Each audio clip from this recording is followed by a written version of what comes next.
SJC-12617, Commonwealth v. Jesse Carrillo. Good morning, Mr. Chief Justice. Good morning, Mr. Carney. Why don't you wait a moment until everybody knows who you are in case anybody did not. All right, now you may proceed. How about them Patriots? May it please the court. My name is Jay Carney. I represent Jesse Carrillo. There are two issues before the court. I'll set the scenario very briefly. Jesse Carrillo was a UMass student who was a heroin addict. His friend, Eric Sinacori, was also a UMass student and also a heroin addict. On October 3rd, they decided to commit the crime of possession of heroin for personal use. They combined, pooled their money. Jesse went and bought it, returned to UMass, divided it up with Eric, and they each used it. Now, the first question for this court is looking at the evidence in the light most favorable to the defendant. Did the crime constitute joint possession of heroin?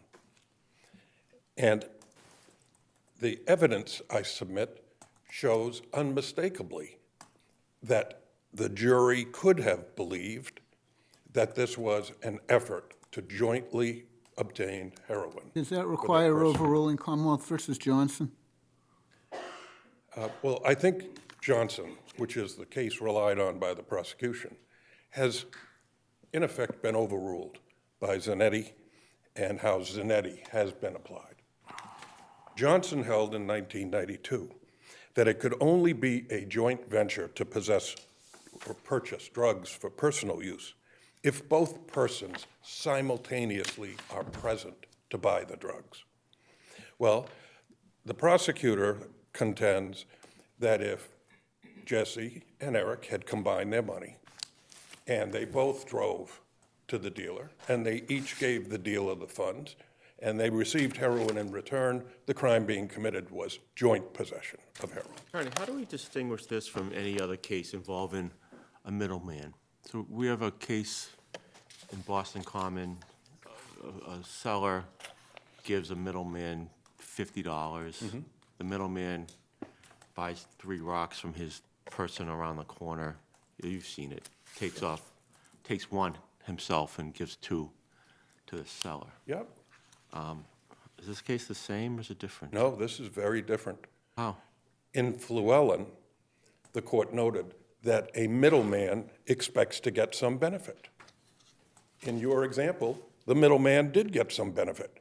He kept one of the rocks and gave the other 2. So he was acting to assist the seller and getting a financial benefit. Isn't it my memory that the distribution instruction always says it doesn't matter if it's gifted or if there's any pecuniary benefit, doesn't matter for distribution purposes? For distribution, if you're a drug dealer. Jesse Carrillo was not a drug dealer. He didn't profit from getting Eric the heroin. He didn't benefit in any way. He just pooled the money, went to the drug dealer, purchased it, and then gave Eric exactly what he had paid for. Gave, in reference to Justice Gaziano's point, delivered. Delivered is the language of the distribution and jury instruction. But it's irrelevant for joint venture possession of a drug. Not if you referenced Fluellen. Fluellen cites to Johnson post-Zanetti. Mm-hmm. So I go back to my original question, whether or not Commonwealth versus Johnson has to be overruled to support your position. I certainly understand your position. Yeah. Your position is simple enough to understand. Your client was using drugs, and the victim here was using drugs. Neither of them was selling drugs. Mm-hmm. Your position's easy enough to understand, but we have Commonwealth versus Johnson that has a significant limit on the concept of joint venture possession. So I'm trying to understand whether or not we have to overrule Johnson. I think you do. because Zanetti changed the landscape dramatically in Massachusetts Can you for explain joint that for me, venture. please? Because What's that? my take on Zanetti and my reading of Zanetti is it changed the terminology for sure. But as you well know, prior to Zanetti, there was always the joint venture, presence required, presence not required, so there was always those two concepts in the law. And Zanetti kind of combined them, different terminology.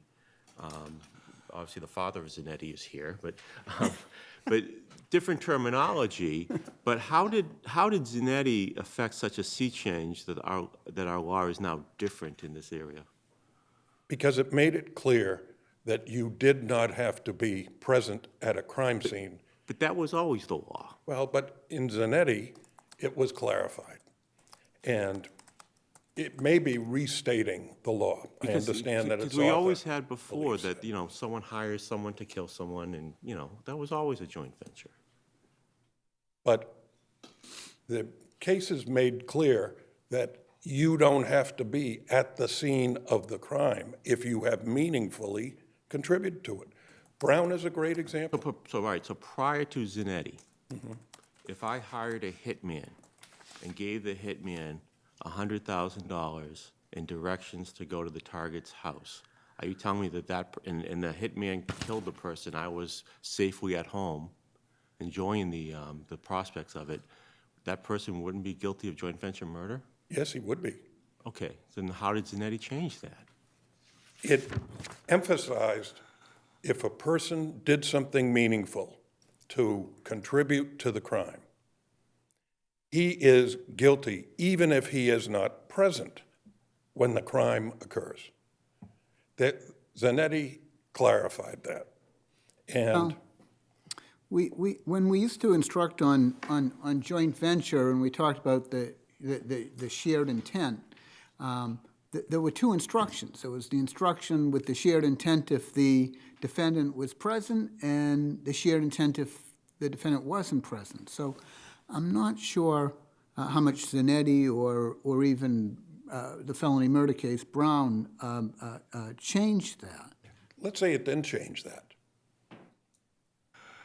The evidence in this case made it clear that Jesse Carrillo and Eric Sinacori combined their efforts to achieve the crime of possession of Isn't heroin. your best argument, going to the CPCS brief, isn't your best argument that Johnson just completely misunderstands the Seventh Circuit cases and that Weldon clarifies the Seventh Circuit cases, and all we're dealing here is two individuals who are sharing heroin together, and there's just not another drug dealer, and Weldon recognizes that point. Isn't that your best argument, that instead of trying to distinguish Johnson, you just have to upright say, is Johnson right or is Johnson wrong? I think right now Johnson is wrong and should be overruled in the specific facts of a case like this. If I can turn you to, let us assume that that the police had perfect knowledge of all that occurred. Do you agree that once Mr. Carrillo purchased the drugs in the Bronx, that the victim in this case constructively possessed those drugs? Yes, absolutely.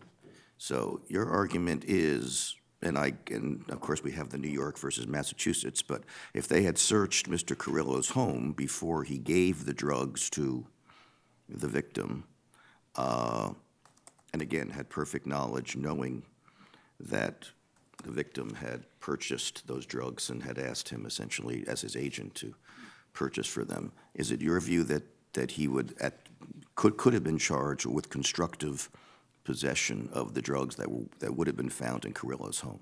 Yes, he would be. So is that your argument about joint possession, that one actually possessed and one constructively possessed?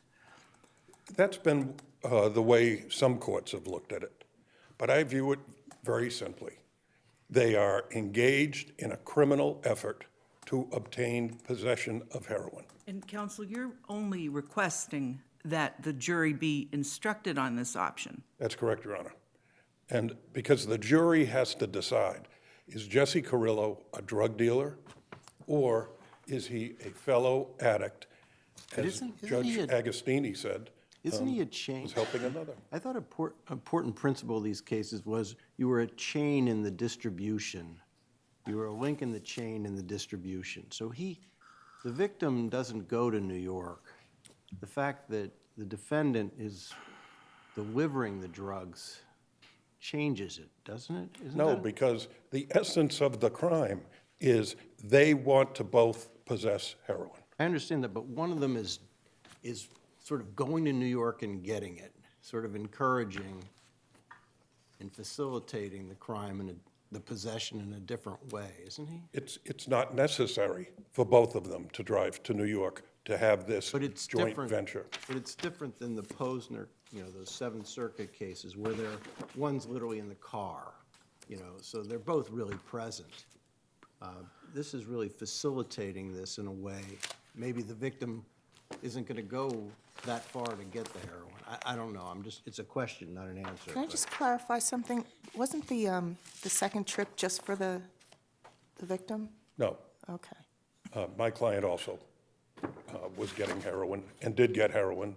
And when they came back, he gave Eric his portion. He kept his own portion, and they both used it. And you would say, Mr. Carney, that if there's no financial or any other benefit flowing, then you're entitled to that instruction? Yes. Fluellen. But if there is, then you're not. Fluellen was a holding about whether, as a matter of law, the court had to find distribution.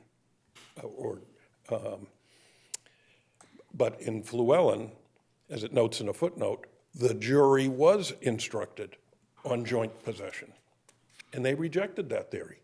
It's possible in this case that a jury could possibly view it, but it's up to the jury to decide. Okay, so let me ask you again about the Boston Common, the person buys 3, keeps 1. Right.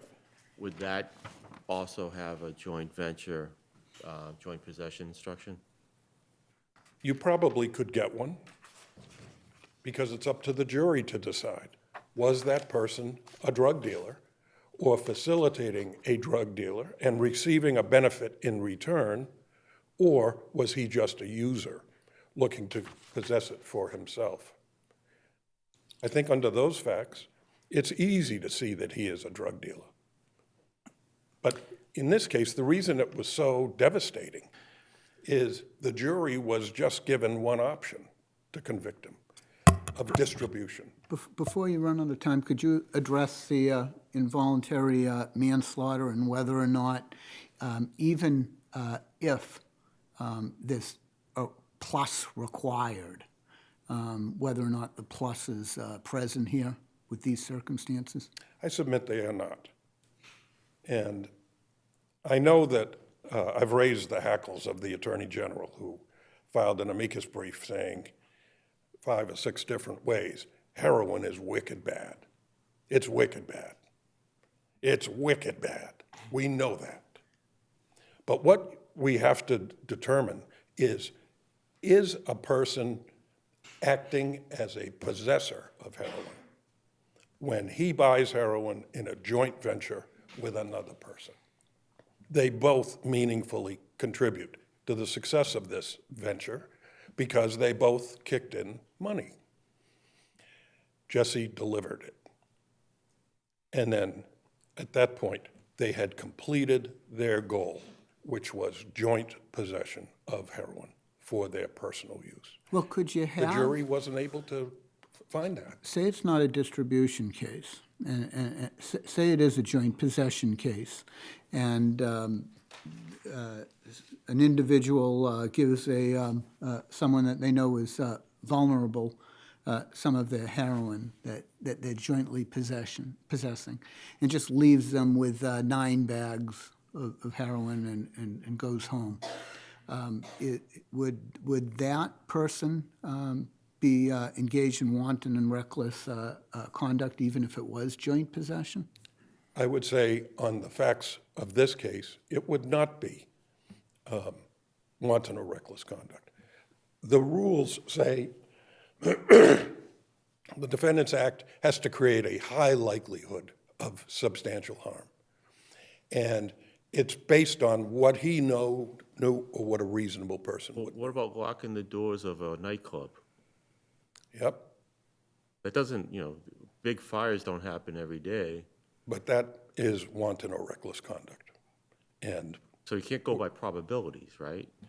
I understand the argument that people shoot up every day, not everybody dies. People lock the doors of nightclubs every day, I guess, back then. yep, Not everybody dies. Do we have to consider the amicus's argument that there are consequences in terms of our interpretation of the law of manslaughter on our law of civil commitment under Section 35? well, I think the commitment law under Section 35 directly addressed the question of whether a person who's a heroin addict and uses heroin on a daily basis is engaged in a substantial likelihood of harm to that person. And this court said no. It's not enough.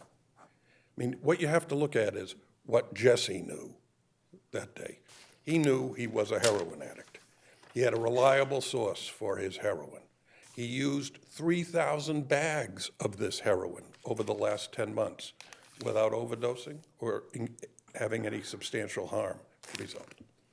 He knew that Eric was a heroin user, was addicted to heroin, as Jesse was, that he had given Eric 10 bags of heroin 2 days earlier in their joint possession that occurred 2 days before. He knew that Eric knew how to use heroin. He had his own set of works, his own spoon, his own needle. He used heroin in the same manner that Jesse did. They did that 2 days before. And Eric obviously used all 10 bags over those 2 days because he was going through the pains of withdrawal. That's what Jesse knew. Well, he also knew, I think there was a part of a text message, something about his veins were starving. Yeah. And he's got 9 bags, and there's a concern, I think, that because his veins are starving, he might alone use them all at once. All you need is to do 1 bag, and in 30 seconds, your withdrawal agony ends. That's what Jesse testified to. That's what the expert called at the trial said. As soon as you ingest heroin, the withdrawal symptoms end.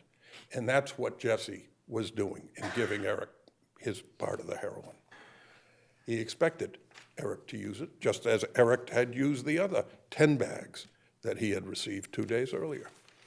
And so Jesse would not see this as a situation where there was a very high likelihood of serious harm to occur to Eric. He didn't think it would. Well, How many bags did he give him? 9, Your Honor. All right, I think your time is up. Thank you. All right. Thank you very much. Ms. Von Flattern? Good morning, Chief Justice, members of the court. Cynthia Von Flattern, Assistant District Attorney for the Commonwealth. And with me is Assistant District Attorney Jeremy Bucci, who was trial counsel. On the first issue, Your Honors, with respect to the distribution charge, the Commonwealth would submit that the defendant was a link in the chain of distribution from the heroin dealer in the Bronx to the victim in his apartment in Well, Amherst. can both principles be true? That he can be a link in the chain on one hand, or he could also be a joint venture constructive possessor or actual possessor with some, can't both propositions be true? We're considering in the light most favorable to the defendant whether he was entitled to the instruction, and on the evidence, the uncontroverted evidence, this was not joint possession. If it had been joint possession, then the instruction could be warranted, but it was not. It was not joint possession, and I think that the case law would be in the limited circumstances where you can find joint possession, say social sharing of marijuana, then you would not have distribution. But here. It is not dependent upon whether money was exchanged, whether that is not in the definition of delivery in the statute. Our legislature has not made that definition. So but there was distribution, and there was no social sharing in this case. The They have to uncontroverted. use it together in order for there to be social sharing? I would submit yes, Your Honor. And you know, and the thoughtful amicus brief by CPCS would say, well, we want people to if they are going to use heroin, we want them to use together because that will reduce the risks in some cases, although in much of the case law that wasn't the case. But in this case, we did not have the defendant present when the victim. So hypothetically, if the victim had planned to go to New York with him to pick up the heroin, would that have made a difference? Is it that he's driving it back from New York, the defendant? So they planned to do it together, but the victim felt lousy that day. I don't think it would have been the difference, but it would have been something to consider when you're talking about joint and simultaneous acquisition of heroin, which is that the determination of what is joint possession. And as Your Honor indicated, those Seventh Circuit cases, maybe the victim was in the car and the defendant just went in. Well, it made sense that only one guy goes in, but so there isn't a perfect simultaneous and joint acquisition, but there certainly is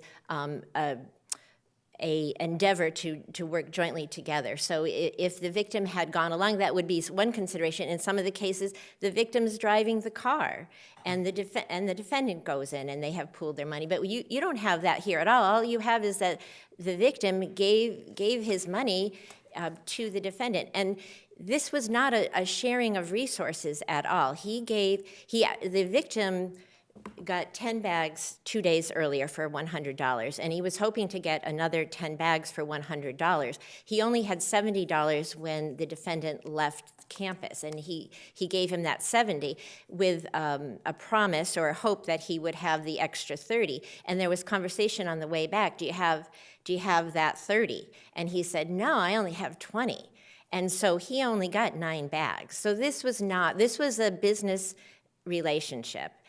And I understand you don't need to have a profit for there to be delivery, but I don't know how you call this a business relationship. The defendant wasn't intending to make any money from the victim here, and Mr. Carney referenced the Flewellen case, and it's true that you don't have to have a profit issue, but in the context of a middleman, the court did say that the defendant's hopes for compensation were analogous to an expectation of a middleman in any transaction, and that the efforts would be rewarded. So in the Post-Zanetti case dealing with Johnson, there's reference to financial incentive. And the evidence, there was no evidence that the defendant made a profit on this case. But again, the statute doesn't require that for the definition of delivery and distribution, there is no requirement that there be a profit. And I would submit that there can be other benefits to a defendant, and I think that's implicit in some of the text messages. Originally on the first arrangement on October 1st, he says, well, maybe I'll be able to get 2 for $180, so that he could possibly get a benefit if he buys more drugs. Now, the defendant did not get a benefit when he bought drugs on both of those indications, but he had indicated that there was a possibility, and he indicated that in his examination as well, in his testimony. So there are other benefits that can accrue. I'm going to ask you the same question I asked of your brother. Let's assume the purchase was made in Boston as opposed to New York, so we don't need to deal with the jurisdiction issue. Yes. If the police knew everything that was going on and arrested Mr. Carrillo at the time that he purchased those drugs, knowing that the victim had paid for nearly half of them. Would the victim have been guilty of a crime? Certainly not possession of the defendant's drugs, because they were separate. They were separate on the first transaction. How about the drugs that were purchased for the victim? Would he be guilty of constructive possession of those? I would submit that we would not have enough for constructive possession in that case. He had a hope that he would get those drugs back, but he wasn't actively involved in this whole transaction. He didn't call the dealer in the Bronx. He didn't make the arrangements where they were going to meet or anything. All he did was give him the money with a hope, and the defendant set the price. The defendant said, "This is what the price is. This is what I get. It's called Tropicana." The victim only had a hope that he was going to get those drugs. He did give the money. Guilty of a crime? He had given money. He had given money to somebody for the purpose of purchasing. I would say heroin.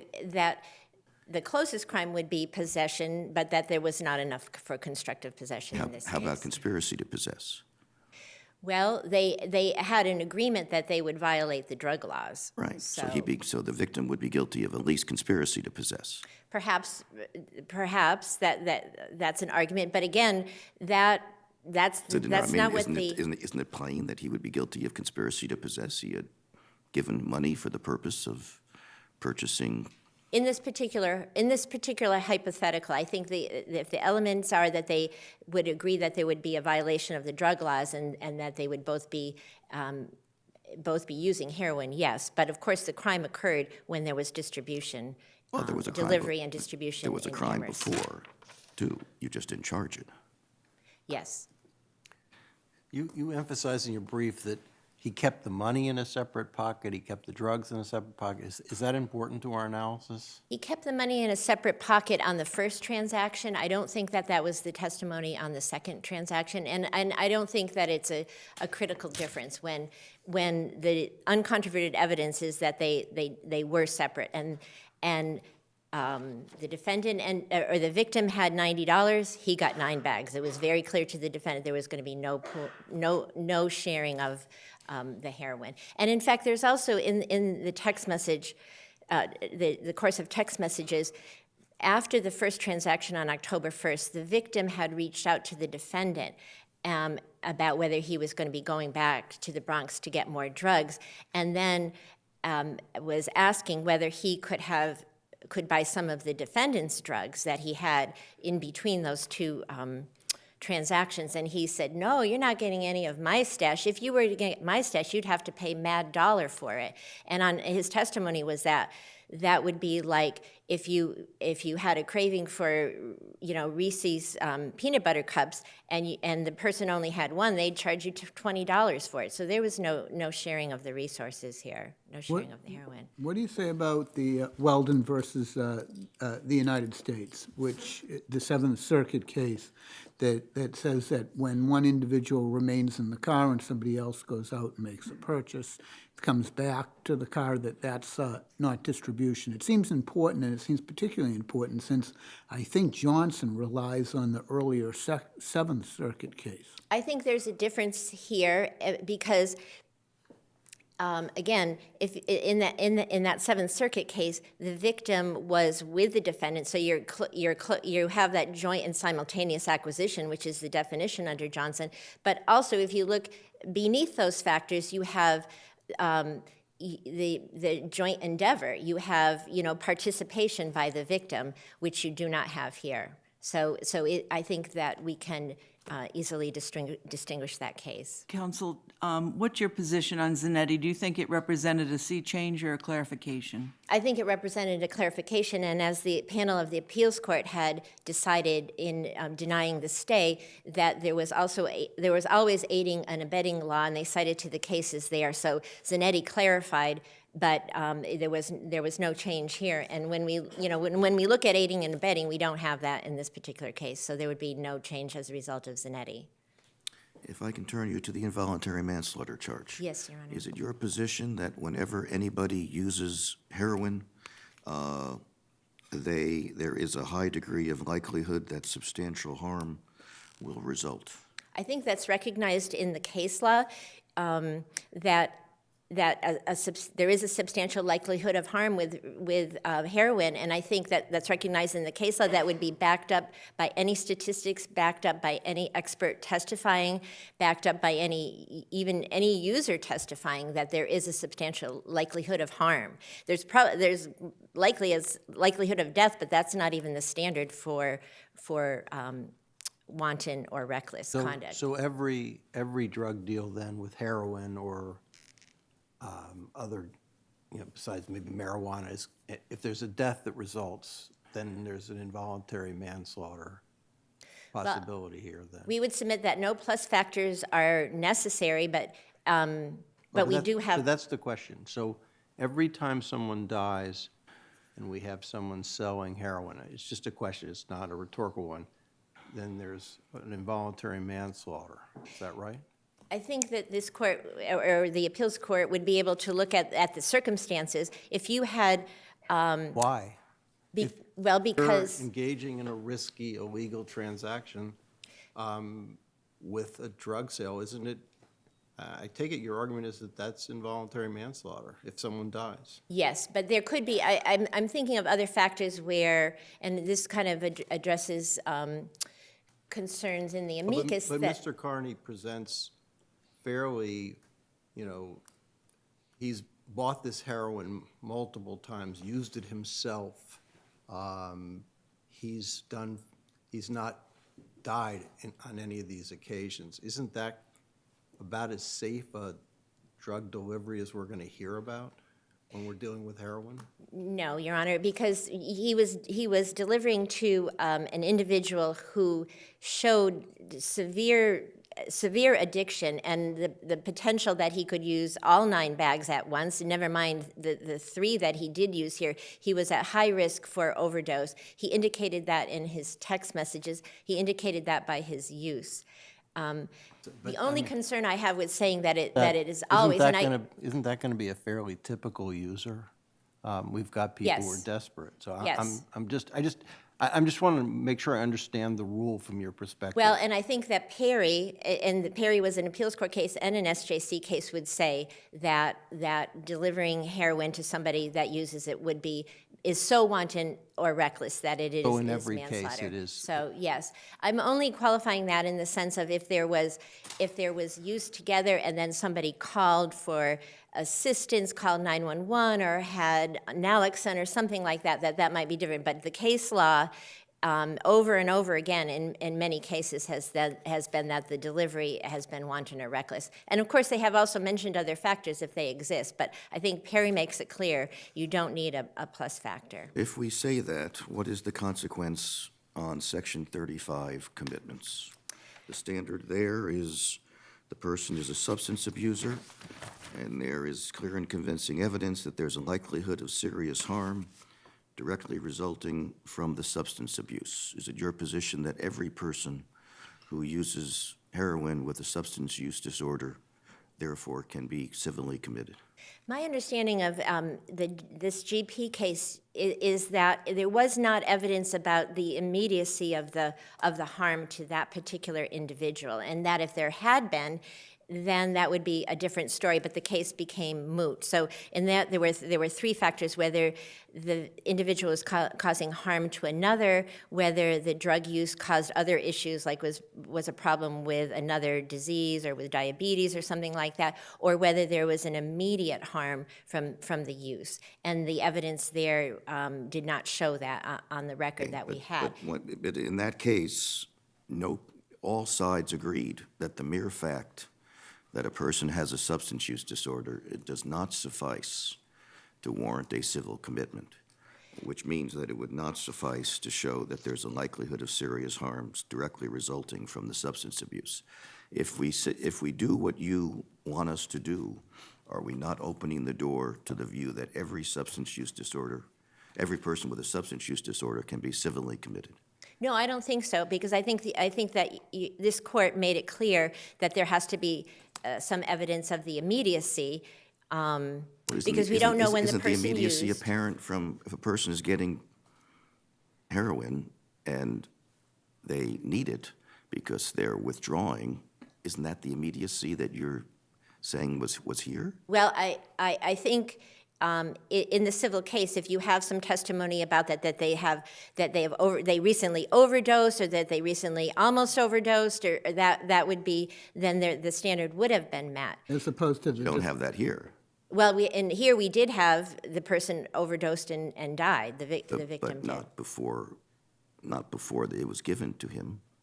I mean, there's no prior evidence of the victim having overdosed with the drugs that he had received from Mr. Carrillo. Right. I think that, and the testimony is clear, the death was the result of the heroin. There's no doubt about there's no doubt about that. I'm just wondering about whether or not the DA's offices and the Attorney General is prepared to accept the logical consequence of your position, which, as far as I can tell, is that every person with a substance use disorder may be civilly committed for that reason No, alone. I think the position is that, and I don't think that, and I think that many district attorneys' offices, as well as the Attorney General's office, have engaged in many much proactive work with people that are drug addicted or have substance use problems. But when I think that the position of the district attorney and the Attorney General's office is clear that when delivery of heroin results in death, that delivery and that death was wanton or reckless, was a result of wanton or reckless conduct. That doesn't answer the question, respectfully, because wanton and reckless means that there is a substantial, a high degree of likelihood that substantial harm will result, and that's basically the same standard as for a civil commitment. I would submit that you could have a different standard when you're talking about protection of individuals and doing something that's going to help them versus considering criminal conduct against one another. So they have two different purposes, the statutes, and I don't think that one controls the other. Okay, thank you. Thank you, Your Honor.